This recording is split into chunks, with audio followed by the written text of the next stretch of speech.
Ghostbusters 2. The slime is rising fast. Who you gonna call?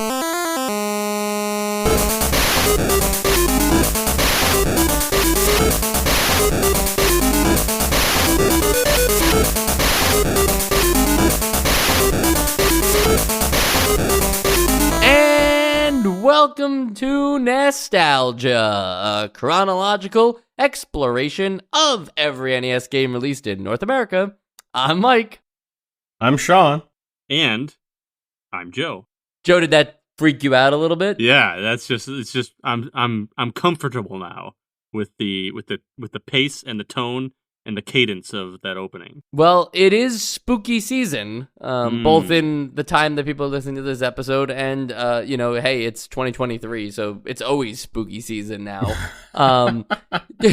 Where does Ghostbusters, forget about, the debate between the original and Ghostbusters 2, where does Ghostbusters fall into your Halloween movie lineup? Is that in your rotation every year? Is that like I don't even think about Ghostbusters anymore, it's not cool anymore? Or is that like I enjoyed it and I'll watch it if somebody puts it on? It's probably the latter most for me. I think I saw Ghostbusters for the first time when I was maybe like 20, and then I saw it most recently, maybe 5 or 6 years ago, or whenever we recorded the episode for the first one. I might have skimmed it, but I don't really think about Ghostbusters that much. I'm not certain that I've ever seen it all the way through. I've maybe seen clips. I've seen the Stay Puft Marshmallow thing and maybe a couple other clips.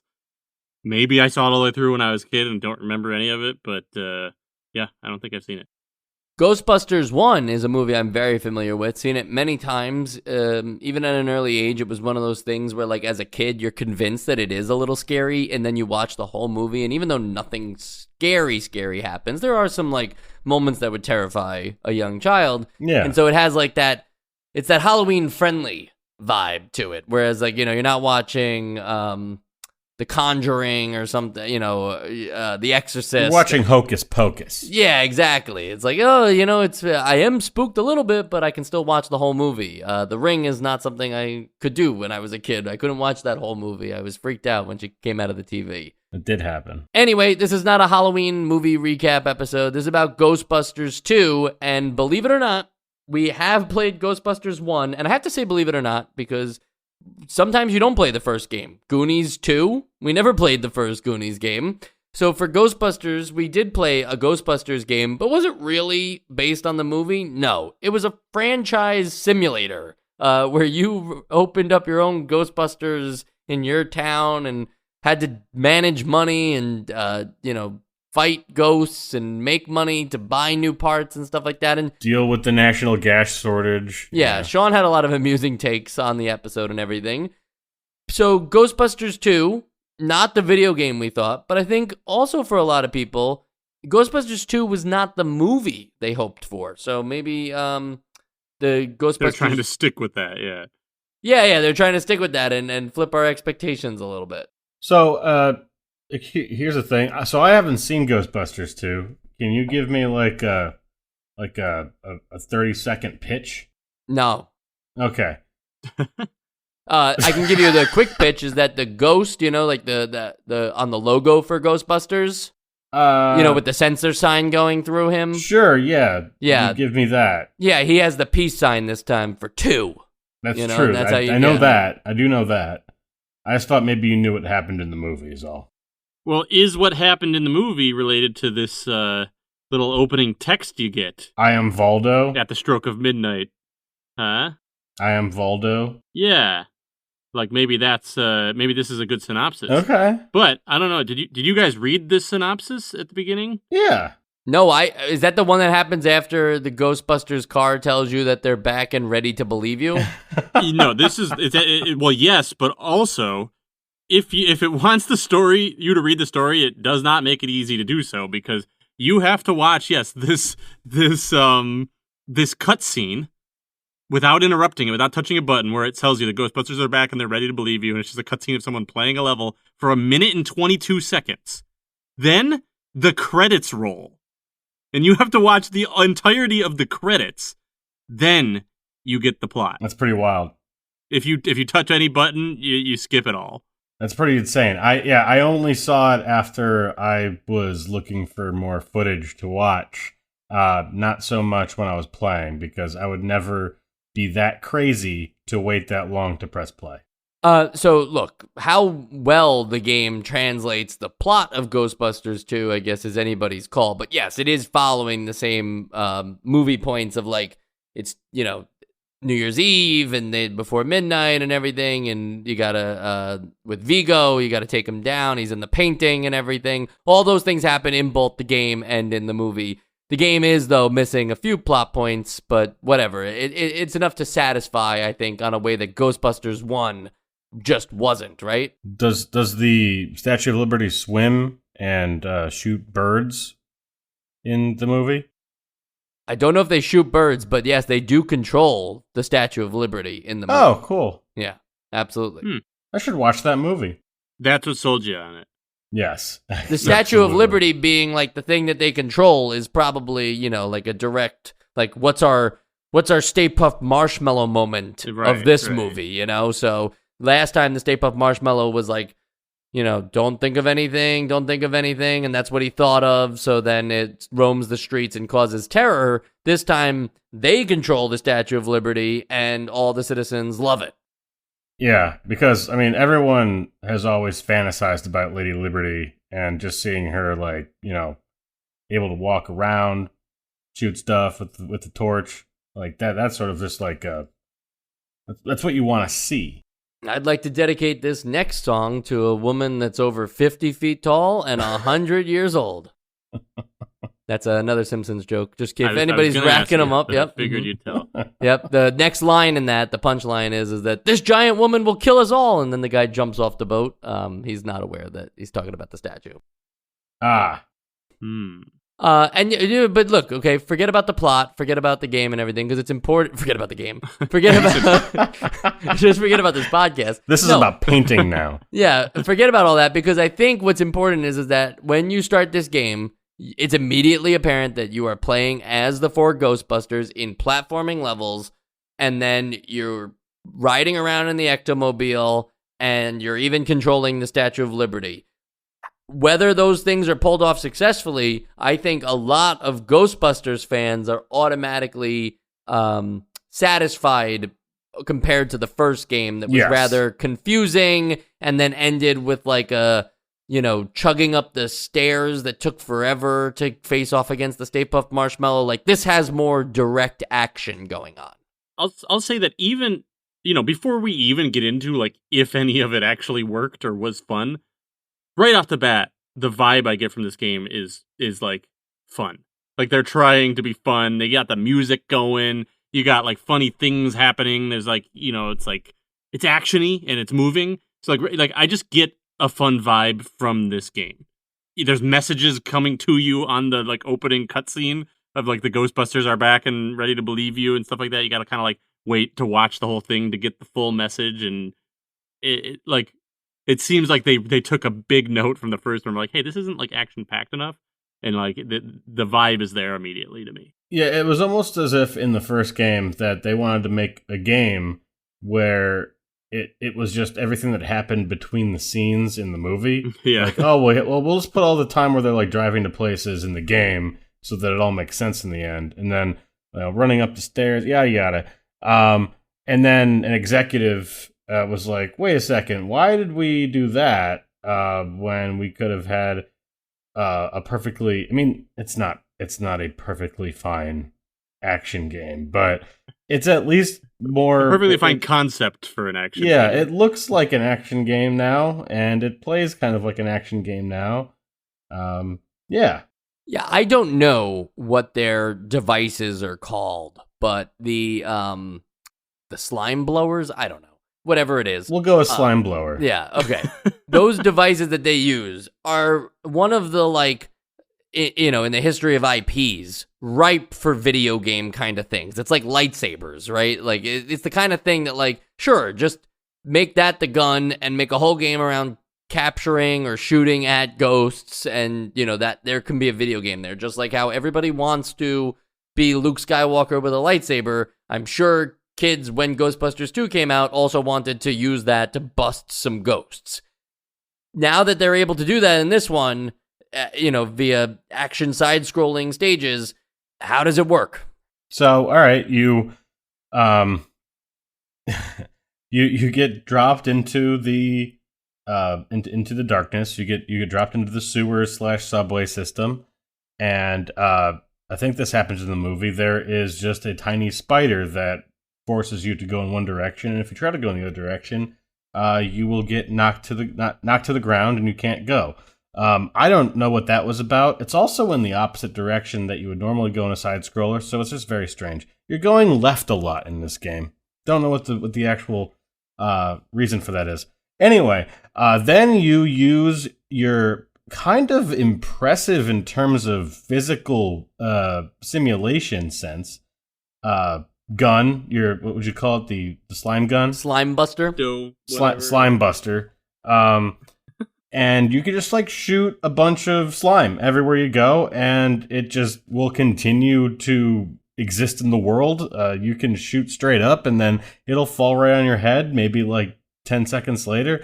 It's strange. It's very strange, but you've got ghosts and stuff, and I guess like poltergeists coming at you. Some of them you're gonna want to just like shoot them with the slime. Some of them you're gonna want to put the what do you call it? The little robot, that Roomba. You want to put the Roomba down, and then it'll suck up the ghost, and you get extra points for that.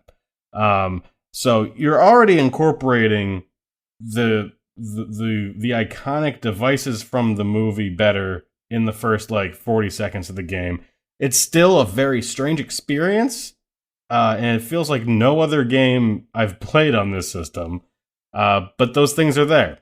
The other thing that is like interesting and different about that gun, I mean, one, there's like the physics and like, since the bullets, quote unquote, are these globs of ectoplasma or whatever, slime, whatever it is, it kind of goes in like an arc and like plops down. It doesn't like shoot straight forward.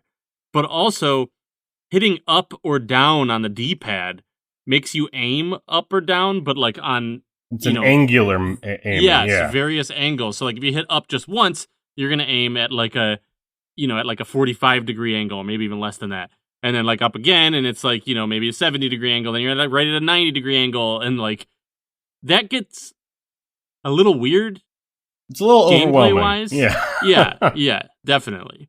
But yeah, you can, and like I find myself honestly mostly just aiming at like a 45-degree angle, because like most of the enemies come from above, and it's just easier to stay like that be my default rather than shooting forward. Yeah. But yeah, it was interesting.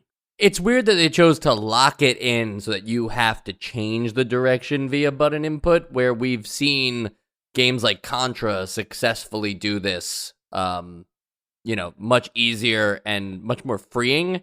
And I can't help but feel like, Contra had a lot more enemies and a lot more of like a closed-in space, so it, you did need to be more reactive, but we're just being hampered by not being able to do that in this game, having already seen it be done.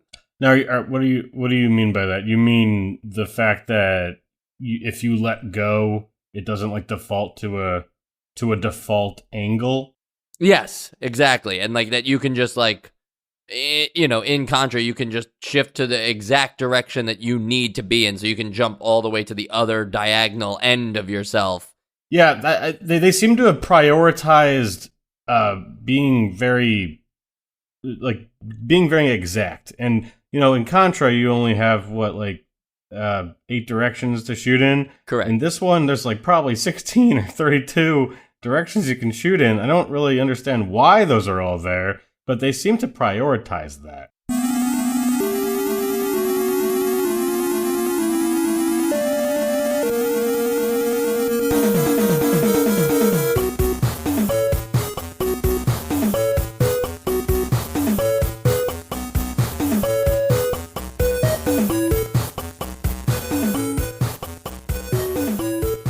Just to jump in for a second, just to show you how much we know versus how much Ghostbusters fans know versus how much Activision, the makers of this game, knew about Ghostbusters.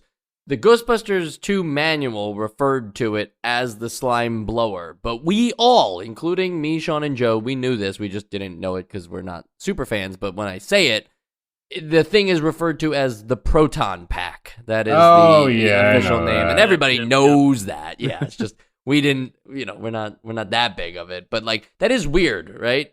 Yeah, it is strange to call it the slime blower and never say like were they not able to get the rights to Proton Pack? Yeah, exactly. The entire IP of Ghostbusters, except for Proton Pack, they were able to license. That's extra. That's strange. Yeah. But there's, the issue also with the ghost busting part of the game is that there are a lot of different things going on at different planes of the screen with no real need to engage with any of them when your goal is to just get to the end of the stage. Like, yeah, it's nice to get points. Yeah, it's nice to get those Ghostbusters logos, which are, it's kind of meta that they're all over the place, but collecting those is good for you. Otherwise, it's just in your best interest to dodge and not necessarily slime and destroy things, correct? Yeah, I mean, you're gonna... Like, you've got to do it, but not for everything. Yeah, it's more, I think you're using it more as sort of crowd control. Like, you're trying to, clear a path. Also, it's just fun to shoot the thing, and every once in a while when you see a particularly, like, dense area or a obstacle that you prefer to just get out of the way, then you can drop the Roomba down.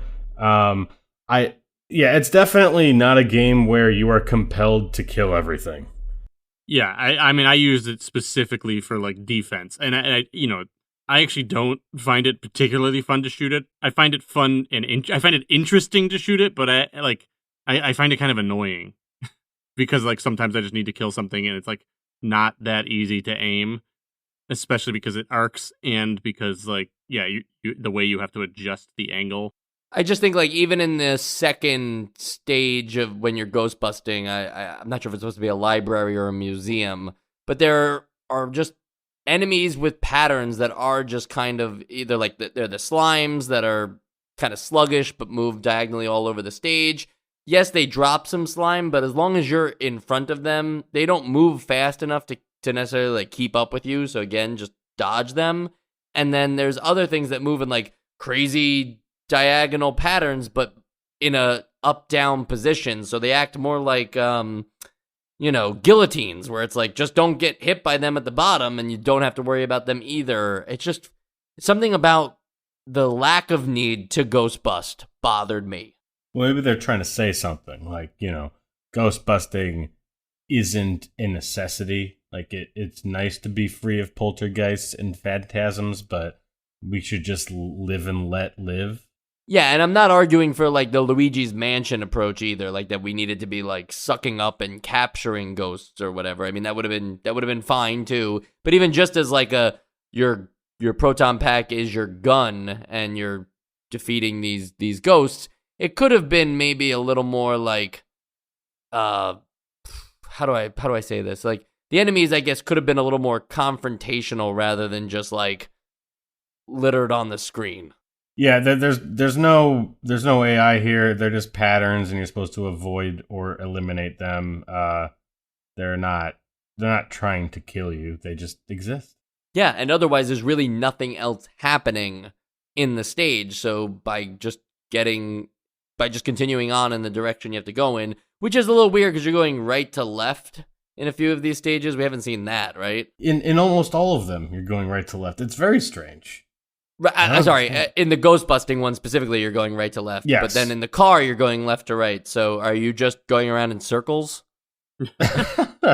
No, never mind. No, I guess I'm just saying, like, there's no other like key objective, story beat, right? It's just complete the stage to get to the next stage, and maybe it needed a plot point or a boss fight. I don't know. Yeah, there's probably not enough bosses in Ghostbusters 2, but that never stops some other video game. Yeah, they should have used more set pieces. I'm sure there were set pieces in this movie, even though I haven't seen it. And maybe they shouldn't be used in the way of like maybe walking up some stairs. But I know that later in the game, there's the Lady Liberty. That's a thing. We just need more of that. I mean, I know we haven't gotten into like the other modes yet, but it just felt like there wasn't enough, or like, I don't know, maybe I'm getting ahead of us here, but there's something weird about like you do this back and forth between the gun or the run and gun section, the car section, the run and gun section, the car section. Then there's like a really long time where you're the Statue of Liberty, like where I'm like to the point where I'm like I've forgotten that there's more to this game, and I'm like, okay, is this just the rest of the game? Like longer than it took me to do those first, like, whatever, 4 levels, I'm playing as the Statue of Liberty, it felt like. And then there's just, like, one more regular level after that, and then you're done. It's just like, wait a minute, like, what? It just feels not, like, I don't know, like, not designed by, like, a person. It just feels random.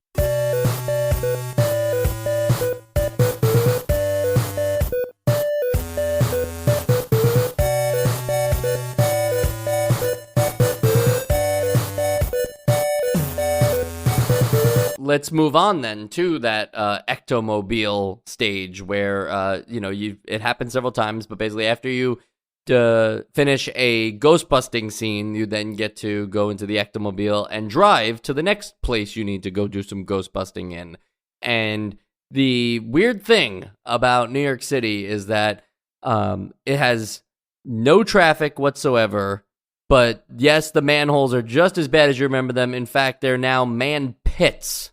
2 things that just aren't true, right? Like, right now, I'm confused about the layout of New York City in this game because there's nobody else on the road other than a bunch of ghosts. So maybe the police managed to, like, I don't know, shut down all of traffic. But then also, like, we don't have holes that large. Like, these are gigantic you don't remember pits. when Lexington Avenue turned into a giant chasm? Yeah, and it's like I thought it would have just been funnier to do the manhole stuff, right? Like to just comment on the infrastructure of the city instead of perfectly timing yourself onto these turbo pads that give you just enough boost so that when you jump you perfectly cross these gaps. It feels like this went kind of zany, where the ghost busting stages stayed more grounded in a weird way.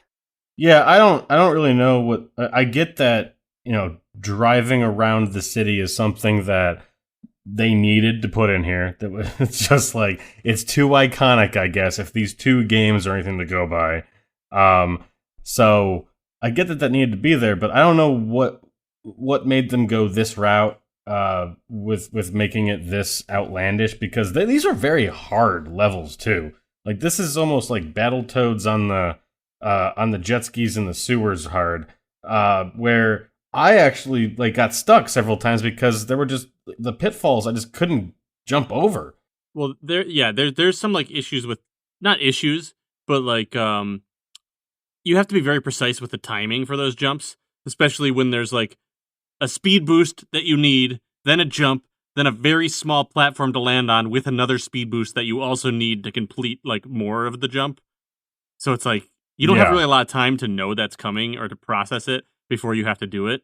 So like that was like a little bit challenging, but the fact that you could slow the car down made it a little more palatable.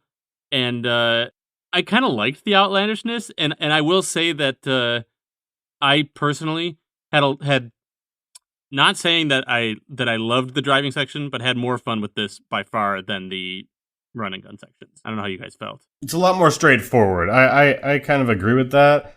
It definitely was just more difficult in my eyes, but because there's a lot going on. You have to navigate the screen itself, and then you have to manage the enemies that are popping up everywhere, also the obstacles, also the pitfalls. Both of these modes of play are incredibly chaotic, and everything is out to kill you. So yeah, it's pretty unforgiving. Yeah, but the pace of play in the Ectomobile is completely jarring to the ghost busting, where you had like, it's up to you to get to the end, right? Now, instead, you're on rails and it's scrolling pretty fast, and your turbo stuff is only going to make it faster, but it's necessary to get the turbo stuff. Right, yeah. And you have to get through here. Yeah. If you're not going fast enough, you're not going to progress. Right. So there's just a And it doesn't feel good to stop either. But obviously on purpose because it's not supposed to be rewarded. But it like doesn't feel good in the sense of like it completely kills any sort of cool moment you were having with the game of being in control of the Ectomobile in a way that I don't think really works in the game's favor, because it's one thing to like, basically in order to have fun with this stage, you have to play it perfectly. And I think that's an issue.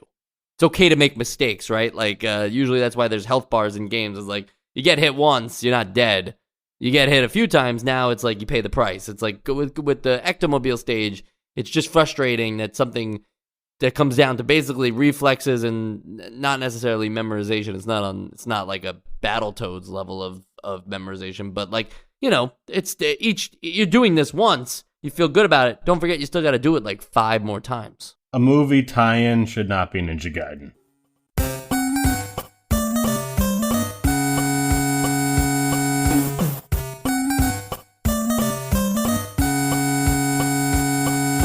All right, so after the Ectomobile, now we get back to the ghost busting. We do that for a little bit, and then as Joe mentioned, the game completely changes into a Statue of Liberty Galaga shmup, where you control the Statue of Liberty and you shoot. I'm gonna guess they're like little balls of fire from the torch out at the ghosts that don't. I don't know. They don't really look like ghosts to me.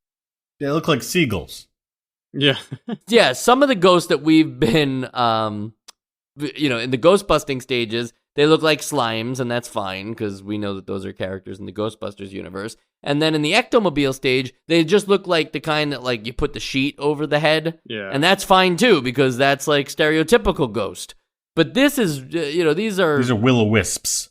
Seagulls, they're dolphins, I think they look like fish, yeah. They look like something like that. Right. Fish with sheets over their heads. With a PH?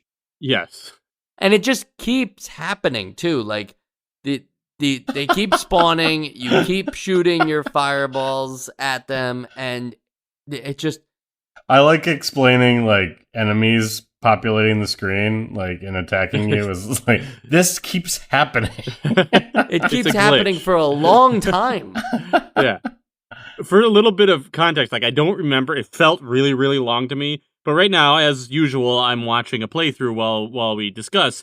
And if I scrub to the beginning of actual gameplay to through the first 4 levels, that takes like less than 5 minutes.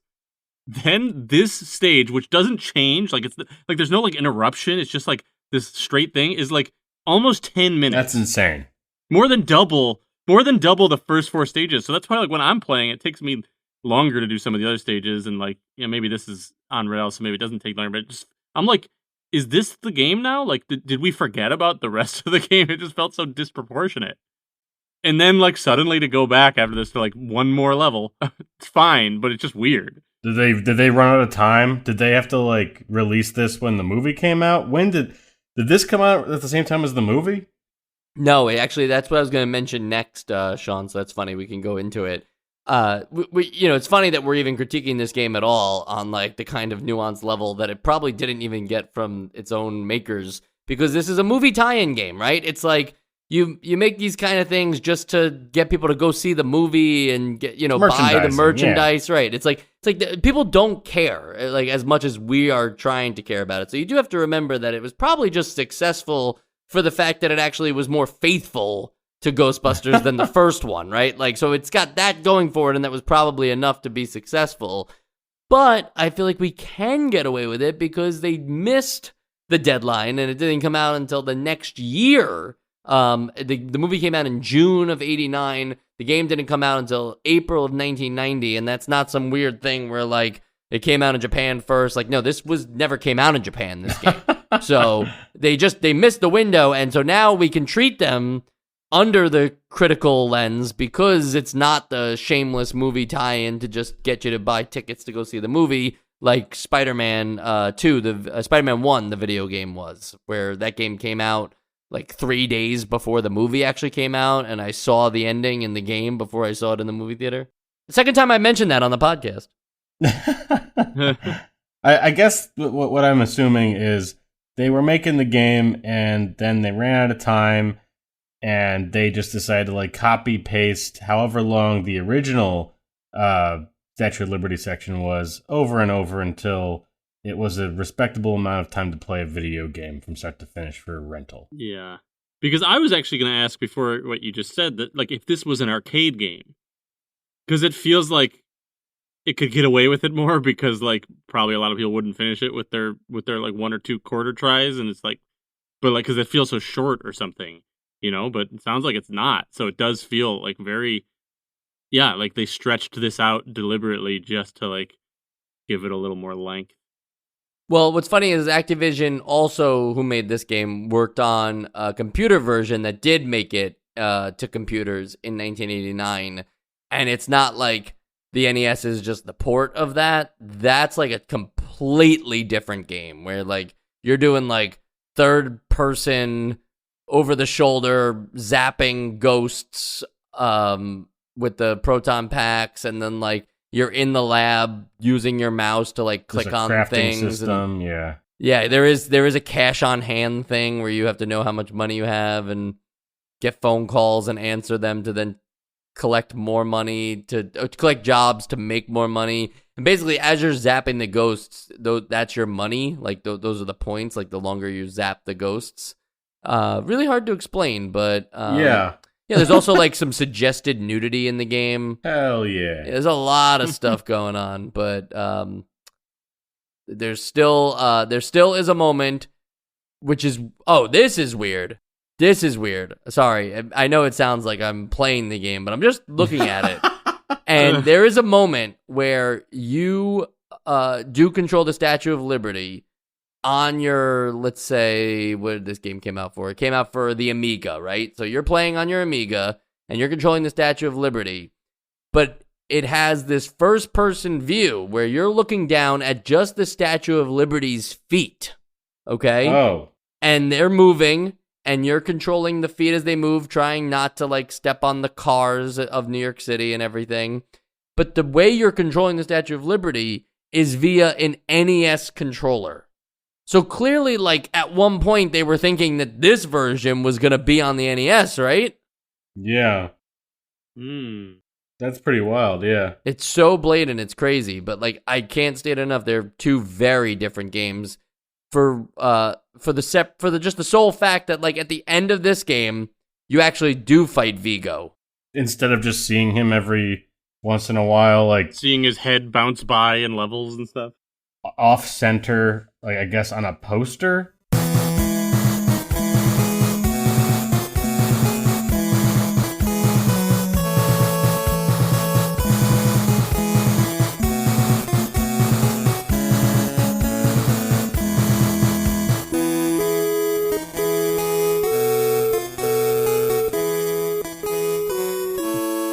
Back to reality on the NES game, after you defeat all that Statue of Liberty nonsense, you have to play through the final level as each Ghostbuster individually 4 times, okay? So you have to complete the same exact level 4 times.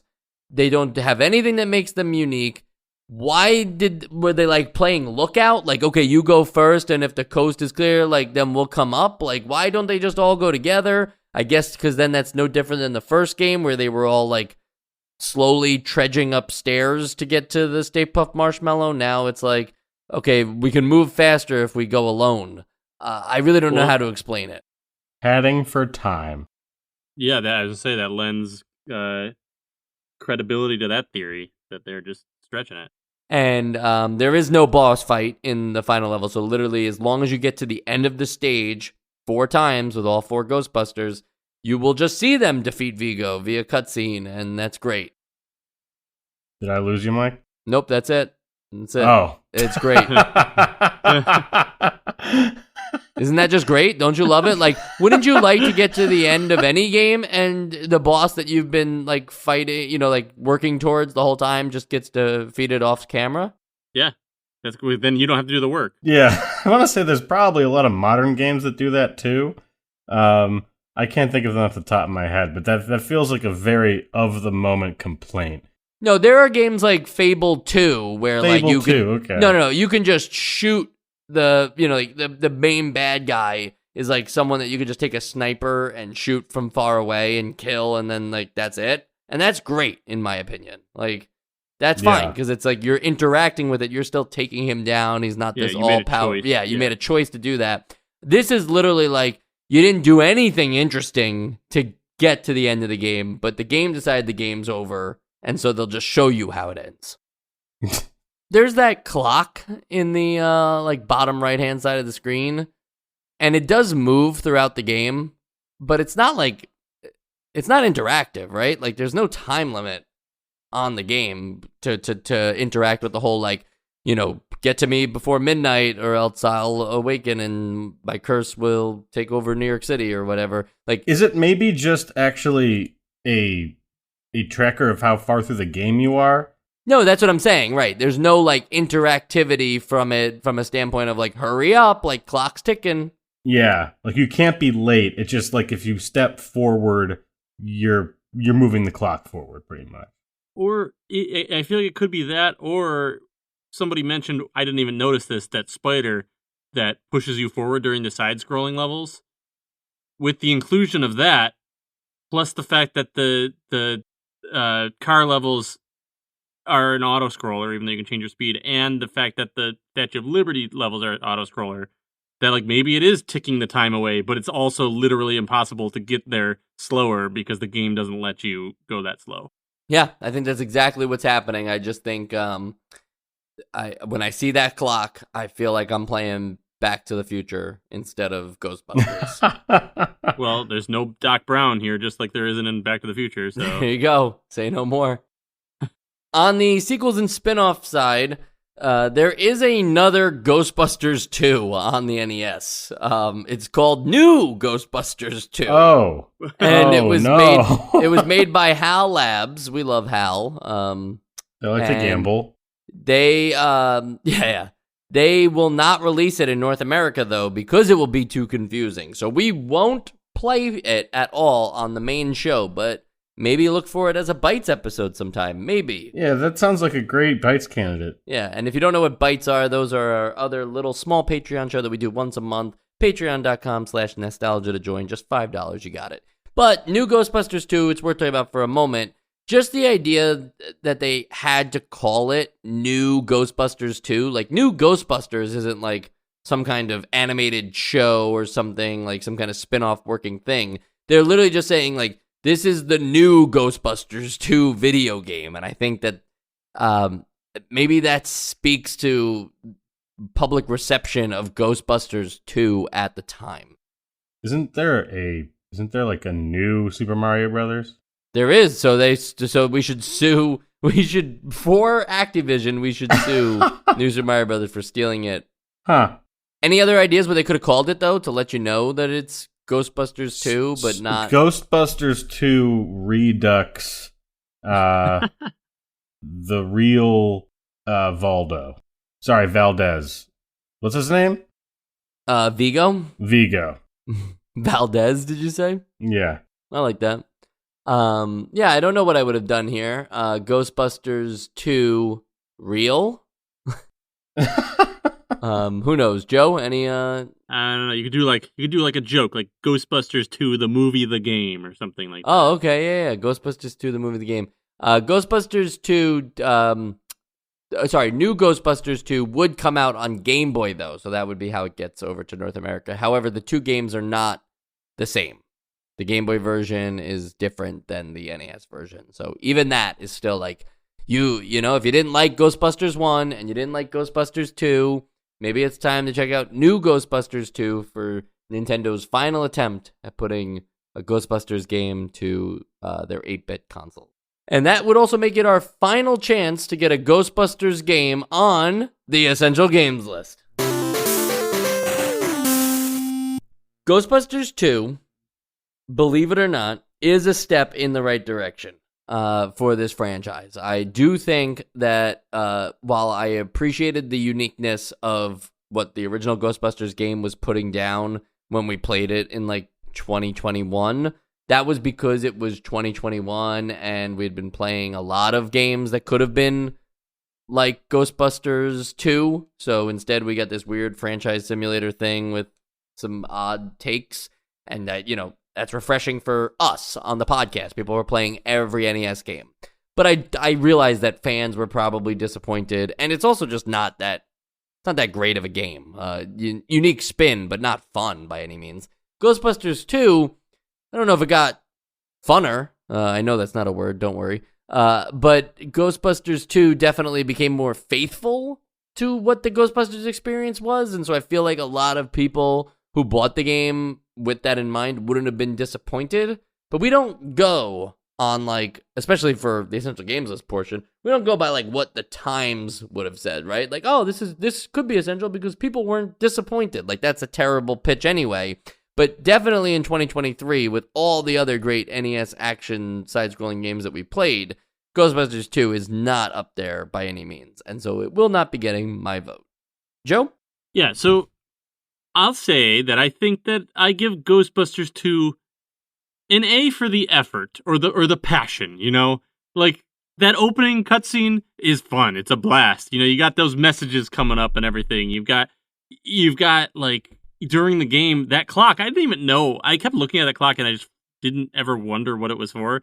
So we talked about it here, but like that's like a detail that isn't needed that like was added in. And like the game looks really good. There's also these like interesting, they like focus on the physics, and we didn't mention, but when you put down the ghost trap thing, whatever that is, the Roomba, whatever, you can also like kick it away. Just like unnecessarily, but like, you could trap in a ghost and then kick it away and it slides off screen. It's like just cool. So I will give it an A for effort, and I'll give it probably an F for gameplay. Maybe a D at best. But like it is just actually not fun. like they did not pull that part off at all. But it's like is this weird disparity where it's like why does it look like they put so much work into this and it's just not a fun game? So definitely not on the essential games list. It's like fun to watch a playthrough of somebody who's really good at it. It looks like, wow, this game would be fun. But as soon as you pick up a controller, you're like, no, it is not. Sean. Yeah, I'm going to agree with Joe here regarding the way that they incorporated the gizmos and gadgets. I think that's where all the development time left. Like, I can't get off of this idea that they just spent too much time on one thing, and that's why they just had to sort of drag these other parts along. Because, yeah, using the gizmos and gadgets is fun, or at least like it's a cool concept. But the rest of the game is kind of jank. There's a lot of jank here. There's a lot of strange decisions. I will say that it's more fun than the original, but definitely in no way essential. All right. Again, another 3 no's, we just keep pushing along here. But there's no reason to think that we won't have an essential game next week with Ivan Iron Man Stewart's Super Off-Road. Guys, tell me a little bit about Ivan Stewart. He's a Sagittarius. Also super at off-roading. Great. But also if, just to tease a little further for games that maybe, not that Ivan doesn't have a shot, but just some other games that you should be looking forward to. We're going to be playing Snake's Revenge, the unofficial, non-Kojima approved sequel to Metal Gear. We'll be playing Super C, the follow-up to Contra, basically Super Contra. I don't know why they call it Super C, but I just go by what they call it. Very rude. Final Fantasy. Anybody ever heard of it? Is that the that's the game about the Elder Scrolls, right? Yeah. And definitely. Immediately after Final Fantasy, Ninja Gaiden 2, The Dark Sword of Chaos. So that's going to be a good back-to-back. So look, you might look ahead and say, oh man, they got games like Cabal and Boulder Dash and Rocket Ranger and Silkworm. And it's like, yeah, sure, but we also got games like Castlevania 3, Dragon Warrior 2, Journey to Silas. Like, we're going to have a great time. I'm glad that you think so, Mike.